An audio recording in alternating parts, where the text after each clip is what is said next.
Hi hello friend, सध्या लग्नसराईचा season सुरू झालेला आहे. लग्न कार्य म्हटले की सगळ्यात आधी डोळ्यासमोर येते ती म्हणजे शॉपिंग. लग्नात नेसण्यासाठी अनेक जणी हजारो रुपयाच्या साड्या विकत घेतात. पण साडी कितीही महाग आणि नव्या पॅटर्नची असेल तरी खरी शोभा येते ती म्हणजे ब्लाऊज डिझाईनमुळे. तुम्ही कोणत्या साडीवर कोणत्या टाईपचं ब्लाऊज शिवता हे फार महत्त्वाचे आहे. लग्नात नेसण्याच्या साडीवरचं ब्लाऊज इतकं सुंदर शिवलेलं असतं तितकाच तुमचा लुक खुलून दिसेल. सध्या काठापदराच्या नेटच्या किंवा ऑर्गेन्झा साड्या मोठ्या प्रमाणात घेतल्या जात आहे.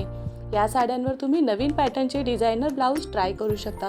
कॉमन गोल गळा आणि सिंपल स्लीव्ज न शिवता तुम्ही लेटेस्ट पॅटर्न ट्राय करा. या साड्यांवर तुम्ही नवीन पॅटर्नचे डिझायनर ब्लाऊज ट्राय करू शकता. कॉमन गोल गळा आणि सिंपल स्लीव्ज न शिवता तुम्ही लेटेस्ट पॅटर्न ट्राय करा. जर तुमच्या घरातलं किंवा एखाद्या फार जवळच्या व्यक्तीचं लग्न असेल तर तुम्ही हेवी वर्कचे ब्लाऊजही शिवू शकता.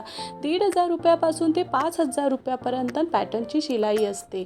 हेवी वर्कच्या ब्लाऊजवर प्लेन साडी जास्त उठून दिसते. यात तुम्ही फुल किंवा पोपट पानाचे आकाराचे डिझाईन तयार करू शकतात.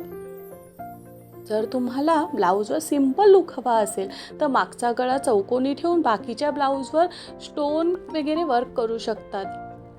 बोट नेक पॅटर्न शिवून हातावर हेवी वर्क तयार करून घेऊ शकता. जर तुम्ही स्वतःच्या लग्नात घालण्यासाठी ब्लाऊज शिवत असाल तर ब्लाऊजच्या बॅक साईडला तुमचे आणि पार्टनरचे नाव शिवून घेऊ शकतात.